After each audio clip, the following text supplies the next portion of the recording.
everybody. Welcome to the Transformational Leadership Summit, where we are spending 5 powerful days to uplevel your business and your life. We've had an awesome couple of days. As you know, I'm Andrea Ivanka, your host, and on this show, we have brought together some amazing entrepreneurs, experts, and influencers who are sharing their powerful strategies on mindset and on business that will help you grow and leverage a profitable business that aligns with who you are and empowers you to make a difference in the world. So they are here sharing what they did to build a successful business, a successful brand, and to change lives while really staying authentic in the process. And these are just some of the things that we're going to be diving into with my very special guest today, Asma Metkal. Welcome, Asma. Thank you for having me. I am super thrilled to have you here. I'm going to introduce Asma to you in just a moment so that you get to know her a little bit. But today we're diving into transformational leadership. That's our theme of the day. And you're going to see when I introduce her to you why I wanted her to be on the show. And I'm super excited about it. So Asma is a connection catalyst, trainer, facilitator, and an advocate of feminine leadership. She is passionate about helping successful female entrepreneurs and executives eliminate fear, step into their feminine power, and uncover their true purpose so they can create thriving and flourishing organizations of the future. She is known for her authenticity, passion, and engaging conversations, and her clients love her dynamic and depth expertise in business, branding, design thinking, movement therapy, emotional intelligence, and appreciative inquiry, which I loved when you shared with me. So a very, very warm welcome. Thank you. I'm super excited. That was a mouthful, right? Yeah. Well, it's kind of neat when I get a mouthful because it just tells me actually how powerful of a guest I have on the show. And one of the things that I don't think you put in here is like where you're doing some guest lecturing and doing all these things. So you've got some really incredible things going on. And one of the reasons that I wanted to bring Asma on is because feminine leadership is becoming a very, very important topic. Whether you are a man or woman in business, it's a key part of this transformational leadership conversation. And it's something that not only do we get to be aware of, it's something that can really make a major impact on how you run your business. So let's just kick it off. I mean, what is feminine leadership and why is it so important? Thank you. I am so passionate about feminine leadership because we got to a point in society and in businesses that we are realizing really strongly that the old way of doing things doesn't work anymore. Like, people don't want to be told what to do. They don't want that pyramidal way of leadership. They don't want to just become order takers. They want to be more involved. Like, they want to co-create a future together. They want to feel seen, heard, appreciated, and valued. And you know what? That's what feminine leadership does. Like, feminine leadership is about that creativity, that integrity, that softness, that collaboration. It's like that nurturing, and everybody can have it, like men or women. It's feminine traits that are inherent within us. It's just that we completely put them on the side in the business world to do what we were supposed to be doing in previous years. But now we are in this new world, and like we can feel like this rise of the sacred feminine if we go more into spirituality of what is happening. And like, there's more people, nature, the world, people needing more of that. They need to feel seen, heard. That's why I love calling myself a connection catalyst, because from my previous work, I used to connect businesses with their audiences, and now I love just connecting people with themselves and just like accessing these parts of themselves that will just make them shine even better as a leader. So it is just little skills that we already have within us, trait that just need now to shine more through. And we are now at the right time where those will be valued skills. So that's what feminine leadership. Yeah, I think it's so interesting because I know you've been brought into organizations and, you're speaking on this in different ways. So what's been the reaction kind of like out there in the world as, in a very business sense, you start talking about feminine leadership? Like, what's been the reaction you've gotten from people? Well, I was playing a little bit with it. I didn't go in and say it's feminine leadership. I wanted people to experience it first, right? Like, that's the first skill of experiential learning. And as a trainer, is to get people to experience it and then reflect on the experience itself. And then from there, like define what will be the processes that will be creating in order for them to recreate this in the future. So to give you an example, when I go to any place, company to do a workshop or training or facilitating, I will always ask a question about why are we here? Like a purpose question. Why does it matter that all of us today need to learn about feminine leadership? Why is that? How is that going to help us become better leaders? Why is that important to me, to my business, to my family, to the community, to the world? And I just get them to reflect on that question, which uses a little bit of appreciative inquiry and creating that safe space and safe container, which that allows them to do is that they are thinking in different levels. It's a level of themselves, but also a level of something bigger than them, and then at the system level as well. Because at the end of the day, even a company and organization is a living system. And so just by them experiencing that, and then after I get them into pairs, and then they share with each other their answer, and then I ask them that they have freedom of choice. They can say whatever they want. And if they love someone else's purpose answer, they can literally take it and own it and use that for the rest of the event. And so when they experience that sense of reflection and going deeper with their thought, and then after that, pairing with other people, I always ask them, go talk to someone you don't know, because that just creates that deeper connection. Then they just, when you ask them about the process, they're like, oh my God, I feel really connected to that person. They just shared with me like something deep about why it matters to them to be here.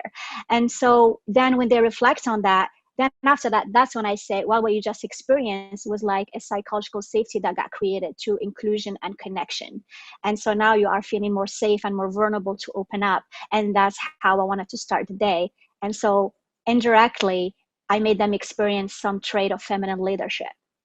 Oh, And it's as they like can, indirectly and directly, right? Because you actually took them through the experience, and that's already, I'm seeing, very different than like that pyramid, like top down approach, right? Where you're coming in, you're engaging people in questions to get them thinking about what does feminine leadership mean and how does it really play out in businesses. So really then, why do you think accessing, like for women especially, our feminine power is so important today?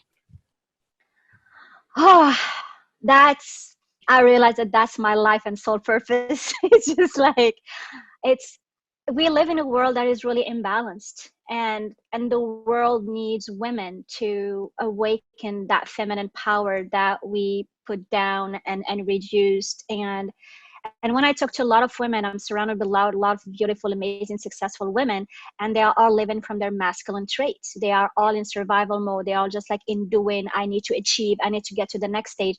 That was me for 40 years. That's all I've been doing. I was just like, I'll get somewhere and I'm like, okay, I need to take the pole to the next level. Now I need to go and hit it again. And then I need to go and hit it again.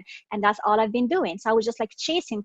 And then I realized, wait, I was human doing, not human being. And so when I talk to other women, they are like, oh my God, you're so right. You are allowing me to remember that I am feminine. I know that I'm a woman, but you are helping me remind myself that I am feminine.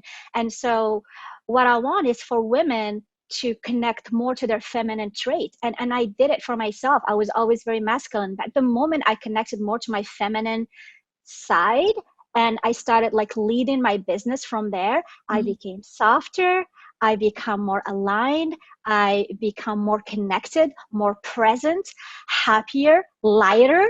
Mm-hmm. It was just all these little things that were already always within me, but I was always wearing the mask because that's what we felt we needed to do. We needed to wear the mask because that's the model we've been seeing, and we thought in order for us to succeed, that's how we need to act. But So, the so beauty, can I ask you a quick question? yeah, Can I of just course, jump in for a second? yeah, Because if we're please. talking about all these feminine traits and how they made you feel, like one of the things that I think is going to be really important to ask, and I'm going to ask you in a second, but also to point out to people watching is, and I'm sure you're going to talk a little bit more about this, is like tapping into these feminine traits. It doesn't mean like we don't do anything anymore. It's more like how our way of being in terms of like how we show up shifts, right? So because I heard somebody say this once, and like I said, I'd love to get your take on this. I'm going to add it to the question. I'm getting there. It was like, well, if I'm being feminine and I'm being in the flow, like things are just going to show up from the universe. And I was like, well, I think there's still a measure of like you follow through on things. It's just like there's a different way of being it. So here's my two-part question. One, what Mm-hmm. are some of these feminine traits that you tapped into that gave you access to all of those amazing ways of being? And two, like, how would women really know if they're tapping into their feminine and still, you know, accomplishing whatever it is they want to accomplish versus like doing it from a masculine perspective? How do they know? So what are the traits, and then how do you know if you're in them? Perfect. That is a great question. Thank you so much for asking, because I hear a lot of people that they think automatically if I am in my feminine, I am just in the flow and just like going and letting go and letting the universe like take care of everything. The program that I have, it's called Fire and Flow. And I called it that way for a reason, because it's fire is that power that you have to take action and go after what you want. And it also is that flow piece about letting go and trusting. So it's like spark the fire and trust the flow in your body, in your life, and in your business. And I'm using those two for a reason. And so for me, at the end of the day, is the balance of both. It's not one over the other. What I'm saying is that the first step is for women to tap more into their feminine at like an 80% to start, just so they can realize what are those traits, because we've been so conditioned to be in the masculine. So they need to tap into their feminine for a while in order for them to feel it, to access it. And then from there, they will be able to balance. And at the end of the day, for me, like my best client that I worked with is that in every day, they are aware about, oh, I am in my wounded feminine right now. I'm in wounded masculine. I am in my feminine. I am in my masculine, the way I'm acting right now. And at the end of the day, just creating that balance of both. So thank you for asking that question, because what I'm doing now, like how I started making different type of decisions, is now my decisions are more aligned. I call them aligned actions, meaning that I connect more to my intuition. I connect more to my feelings and the way I am being before I will like maybe work with a client. When I answer an email, how I'm feeling. If I feel that my heart is contracting, I'll be like, oh, wait, something is not right here. It's either I haven't spoke up, I haven't said something, or I need to have a conversation with this person, or this person is just a no, I cannot work with this person. Well, before I had those feelings, but I was never tapping into my body wisdom because I've never listened to it. It was my brain and my mind that was like leading all the way. So even if I had those feelings, I'm like, oh, that's business. That's the way things, it should be Yeah. struggle, it should be hard. That's life, right? But now, why I'm happier, why I'm more like in the flow, is because now I am actively choosing the right people I want to align with and I want to work with. And it's coming from a place of my own body wisdom. And the fact that we connect more to who we are, then we are able to have more confidence about our own ability. Yes. And so, yeah, so hopefully Yeah. I answered that question for you. Yeah. And I love where you're going with that, because there is a certain amount of, I'm just going to use your example there of like answering the email, right? If we're really not feeling it and we ignore those feelings, maybe because we're ignoring the fact that there's something that didn't get addressed, or, you know, something that has been left out of the conversation. Let's say if we did it like the old way, right? And we just like barreled through. Here's the reality is people can feel even when we're not saying even something in an email comes because it comes out in like your choice of words, your energy comes across, and taking a moment. And I'd love to hear your thoughts on this, to really like tap in and be curious. I love this word. Curious is one of my favorite words ever, of being curious about like what's going on, paying attention to that intuition, maybe could lead you down a completely different path than just like barreling through and trying to get something done. Like, what's been your experience when you actually pay attention to that intuition? Oh, it's a whole new world. It's so different because I am more connected to who I am and I'm more authentically myself. So now I'm proud to tell people that I am proud to be paid for being myself. Yes. Where before I used to wear a mask, I needed to wear a suit in order for me to go in a board of director of CEOs and then be angry and mad and be like, this is how it's gonna get done. And I needed to have that hard look in my face to show that I was serious, because I look younger than my age. And so even if I have double master's degrees and everything, doesn't matter. They just saw this little young woman just coming into the room like, well, who is she, right? And so, but now like I go with more confidence and I'm more flowing my ways, and I'm like, yeah, I'm gonna come, I'm gonna serve these people from the best of my abilities. I'm gonna create that sense of collaboration, inclusiveness. I will be fully present. I'm gonna build a heart connection with them. I'm gonna be vulnerable, I'm going to be creating that inclusiveness, and I'm going to use my own emotional intelligence skills, meaning I'm going to completely take responsibility of my own feelings and any emotional triggers that may happen in that room. So all of these are trait of being fully in our feminine leadership, right? And then I go and I just like run that meeting, and then whatever happened then happens, because I was fully authentic and I completely like served myself by just being me. So if that end up working out, then that's great. And if it doesn't, then it was not meant to be. It was not the right people to work with.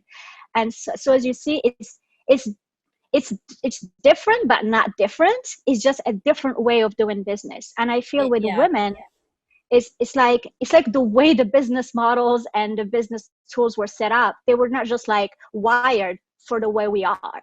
Yeah. And the qualities and the trait that we have inherent to us is what companies and organizations are like crying and calling for right now.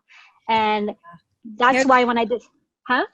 can I just, because Yeah. here's the thing, I've been talking to people that are in like some pretty high positions in companies, and talking to people like us that are coaches and trainers and experts, and like come in and help a lot of these companies. And one of the biggest things they're saying is like over and over and over again that employees are disengaged. They don't care whether they show up or not. And some of the things that people are saying like they're so hungry for is engagement, feeling like they're a part of things, feeling like they're not just a number or a cog in a wheel. And even like you see it even deeper with millennials, like they'll go into companies where they really believe in the mission, where there is collaboration, where they feel like they're heard, even if it means taking a pay cut.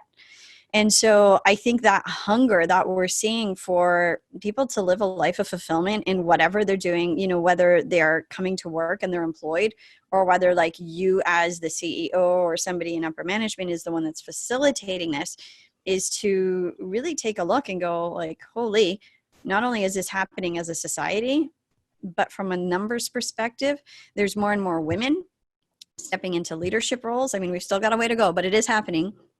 There's more Yes. and more women starting businesses, right? And so like, here's a crazy fun fact for everybody listening. I think I shared this with you maybe, is they're expecting in like the next 5 years, $28 trillion, 28 trillion. That's a lot of money is going to go through women's hands, most of them age 40 plus.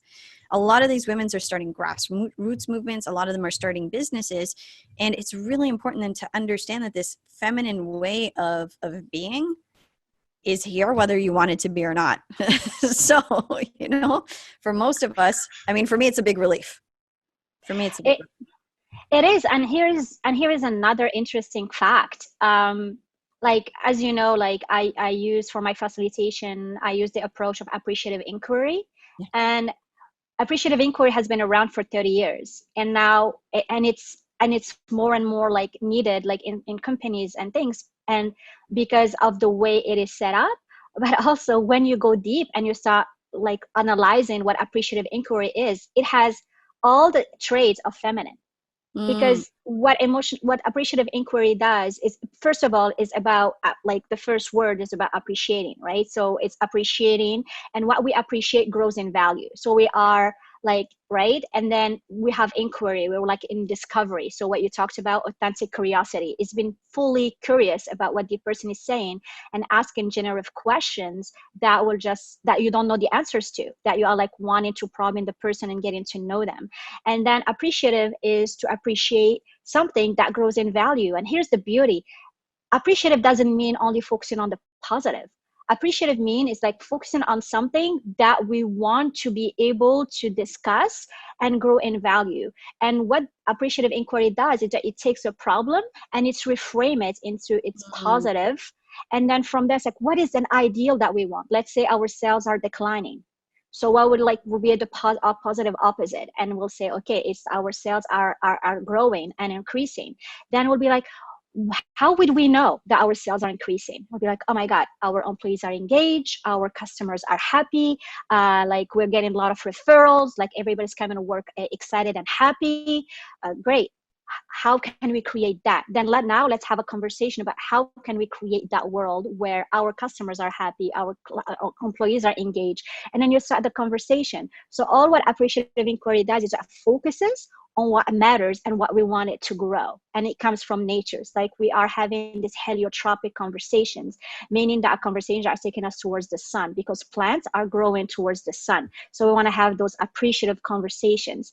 And so when we think about appreciative inquiry and feminine leadership and nature, it's all interconnected, because at the end of the day, we want inclusion. We want all the voices to be heard. We want people to feel seen and appreciated. We want to create that safe space and that container where people can be vulnerable and open to us. Like, you can see research and where people are like, a nurse is afraid to tell the doctor that he made a mistake and gave the wrong medication because she's scared.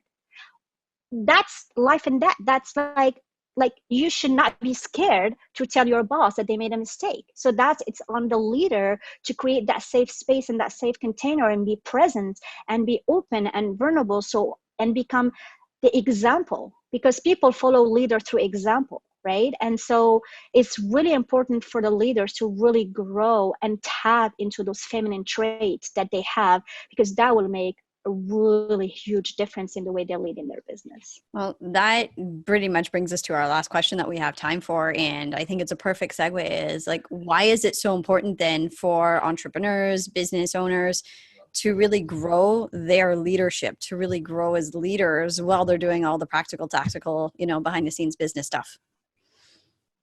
Because it's everything. If you grow the leader, you grow the business. It starts with the leader.